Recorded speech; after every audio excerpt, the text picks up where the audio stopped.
Manuel Fernandes deixou-nos aos 73 anos, recebemos a notícia na quinta-feira à noite e estamos aqui hoje com o jornalista Pedro Filipe Maia para recordar a vida e obra de Manuel Fernandes, uma figura fundamental no futebol português, na seleção, no Sporting. Pedro, vamos falar um bocadinho sobre o Manuel Fernandes, que bem merece, e a primeira pergunta que eu te coloco é porquê é que Manuel Fernandes, de facto, é um dos grandes nomes do nosso futebol?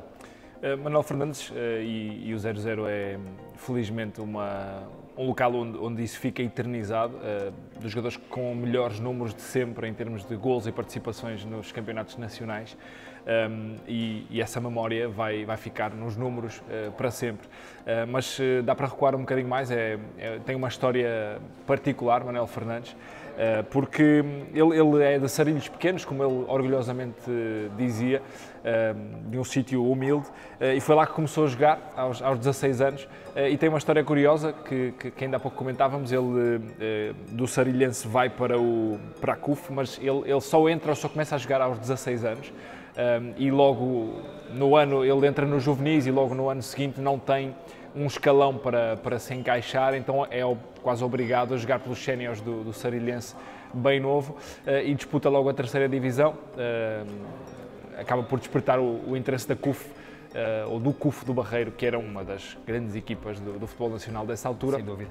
E faz várias épocas no CUF, faz seis temporadas, e não podia sair porque sempre que o contrato terminava, o CUF exercia a lei da opção, como na altura havia, e ele foi dando muito nas vistas no clube, não conseguia sair porque o clube ficava sempre com ele. Até 74, quando muda essa lei, e ele é disputado pelos grandes do futebol nacional todos. Ele esteve quase no Porto, veio mesmo ao Dragão, ou aliás, às Antas, na altura, para poder assinar pelo Porto, mas o Sporting, numa investida forte, acaba por resgatar aquela que seria uma das grandes figuras da sua história. E depois, 12 temporadas, como se costuma dizer, o resto é história, não é? 12 temporadas ao serviço do Sporting, com duas interrupções curiosas. Vai aos Estados Unidos fazer um pé de meia, digamos assim. Ele vai duas temporadas, ele entra no Sporting em 77, 78, e acaba por ir aos Estados Unidos logo no ano de 77 e depois em 79, onde iam vários jogadores do futebol português,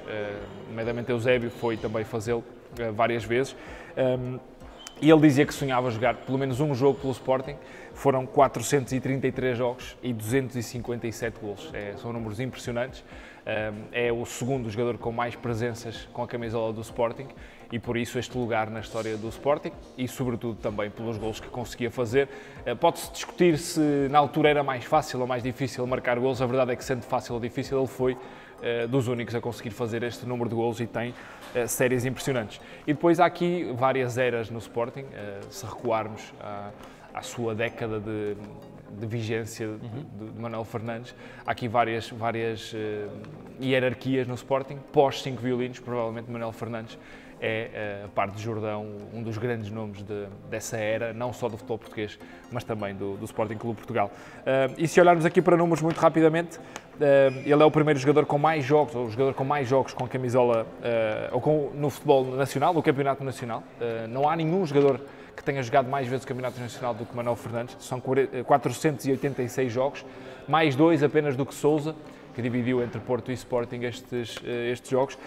Depois é o sexto jogador com mais golos no campeonato, 243, e só 16 é que são de penalti, o que é impressionante. Impressionante.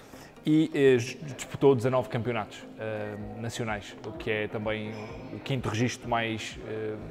maior registro do campeonato nacional. Portanto, ele fica aqui sempre no top 10 dos maiores números de sempre entre jogos e golos do futebol nacional. O quadro geral é impressionante, sem dúvida. Estamos a falar de um dos grandes nomes da história do nosso futebol, mas de uma forma mais cirúrgica, quais são os momentos de glória do Manuel Fernandes com o Sporting? Manuel Fernandes fica intimamente ligado à palavra golo, tratava o golo por tu, e fazendo aqui um levantamento muito rápido da sua passagem pelo Sporting, ele só em 2 épocas é que não marca mais de 30 golos. O que estamos a falar que são 12 temporadas de um impacto brutal, que só culminaram em 2 campeonatos, este só, entre aspas, em 12 temporadas. Obviamente era difícil vencer, a concorrência era grande, fortes equipas no campeonato nacional, mas em 12 épocas, só em 2 não marcar mais de 30 golos, estamos a falar de uma comparação, obviamente, com todo o respeito, um Gyökeres durante 12 temporadas. Sem dúvida. O que é, se compararmos com a era atual, seria algo impactante para quem não esteve tão ligado à história de Manuel Fernandes, é algo brutal. E a série de golos dele é a seguinte: 37 golos na época de estreia no Sporting, 28 na seguinte, é uma das tais que não fica acima dos 30, e depois faz 37, 33, 39, volta a fazer 28 e volta a ultrapassar largamente os 30. Faz 39, 37, 40, 34, 41, 40 e na última época de Sporting faz só 30 golos. São números impressionantes. Brutal, é brutal. Conquista 2 ligas, em 79, 80, em 81, 82, 2 taças de Portugal, 2 supertaças e depois, como ele orgulhosamente também falou recentemente na Sporting TV, numa entrevista que deu, uma das suas tardes de glória foi no 7-1 do Sporting ao Benfica, num jogo em 86 em que ele faz um póquer, faz 4 golos e ele disse que ia contar essa história para toda a vida aos seus filhos e netos, que num dia conseguiu fazer 4 golos ao grande rival Benfica e é uma das tardes que fica eternizada na carreira de Manuel Fernandes. Dos muitos golos que ele marcou, ele destacou esta como a sua grande tarde de glória, e é difícil até resumir em tão pouco tempo a enormidade que foi em termos de golos e de presenças e de marcar uma era do Sporting. É difícil até resumir, mas eu acho que esta série de golos e estas conquistas pelo Sporting resumem um bocadinho daquilo que foi Manuel Fernandes. Num percurso tão longo, Pedro, com tantos golos, com tantos jogos, também terá havido alguns momentos menos bons. Qual é que terá sido a maior mágoa na carreira do Manuel? Eu penso que foi a seleção nacional. Ele nunca foi um indiscutível e um jogador referência da seleção nacional, o que até acaba por ser contraditório com estes números que acabamos de dizer para trás.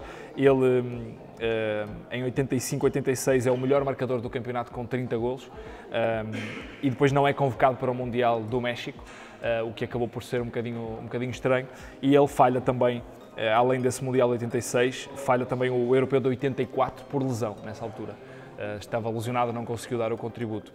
Só no pós-Saltilho é que ele consegue ter algumas aparições com a camisola da seleção. Ele faz só 7 golos com a camisola da seleção nacional e fez 30 jogos com a camisola das esquinas ao peito, o que acaba por não ser condizente com a carreira brilhante que teve, sobretudo no seu auge, que foi no Sporting, em 12 épocas, ter só 30 jogos pela seleção. Penso que essa terá sido a sua grande mágoa, não ter tido uma presença um bocadinho mais forte na seleção nacional. Pedro, depois de deixar os relevados ao serviço do Vitória Futebol Clube de Setúbal, o Manel iniciou uma carreira de treinador também bem sucedida. Que resumo é que consegues fazer desse percurso enquanto treinador? Ainda foram 23 épocas como treinador, acabou por ser uma carreira quase, em termos de longevidade, quase tão grande como a de jogador. Passou por clubes, sobretudo nacionais, ainda teve uma aventura em Angola, 2 temporadas, e é precisamente no Setúbal onde ele termina como jogador que começa a carreira de treinador. E depois tem uma passagem pelo Estrela da Amadora, ao Varense, e aí vai para o Sporting como adjunto de Bobby Robson, onde também estava José Mourinho no seu início de carreira.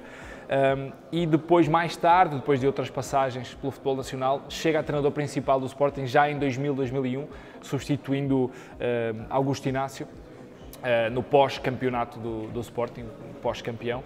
Ele é um dos 3 treinadores da época, sendo que um fez a transição entre Inácio e Manuel Fernandes, chegando então a treinador do clube do seu coração.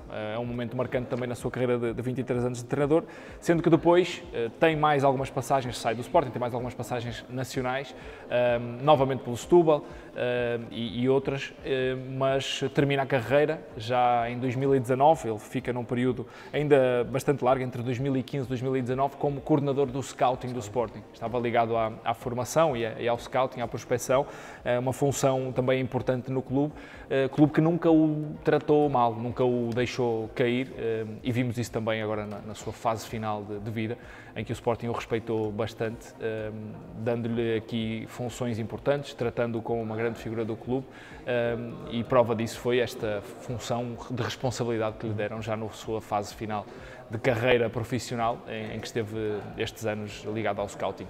não querendo entrar no lado mais privado da vida e da doença do Manuel, mas como é que foi este último ano na vida do goleador? Sabemos que ele estava doente há algum tempo, mas o que é que se pode dizer sobre isso? Sim, nunca foi muito falado qual é que era a doença, sabemos que era uma doença oncológica e isso acabou por debilitá-lo bastante e vimos até nas aparições públicas e nas homenagens que o Sporting foi fazendo no estádio de Alvalade que este era um fim que já toda a gente ia esperando ou ia tentando adiar ao máximo. Ele já neste último ano e época desportiva foi homenageado várias vezes em Alvalade e já na fase final do campeonato o Sporting tinha muita preocupação e entrou até com a camisola número 9 várias vezes em campo, em homenagem a Manuel Fernandes, e ele já vê o título do Sporting internado no hospital. Até houve alguns rumores que ele poderia não sobreviver antes do Sporting ser campeão, havia esse rumor nos corredores do futebol, e ele resiste até ao Sporting ser campeão, e o Sporting faz-lhe uma homenagem emocionante ao levar-lhe a taça ao hospital, na altura o presidente Hugo Viana, também penso que um dos capitães de equipa esteve presente, em que lhe levam a taça ao hospital para que no fundo ele se pudesse despedir de algo que lhe dava muito orgulho, que era ver o Sporting campeão, obviamente, e estar de perto com os grandes protagonistas atuais do Sporting. O Sporting fez-lhe essa homenagem, mais uma vez o Sporting, com grande respeito a uma das grandes figuras do clube, a trazê-lo o máximo para perto do clube e estar presente da forma como podia nas vitórias e na glória atual do clube, sendo que esta foi uma despedida, diria que prolongada no tempo, porque já se sabia que ele estava bastante debilitado, bastante doente, não se sabia quanto tempo ia permanecer entre nós Manuel Fernandes, e o Sporting foi-lhe dando estas alegrias, também com os filhos a ajudarem a fazer esta articulação, mas diria que provavelmente Manuel Fernandes se despediu com grande orgulho do clube, e o clube também esteve muito bem nesta fase final de vida. Infelizmente partiu esta quinta-feira Manuel Fernandes, uma das grandes figuras da história do futebol nacional.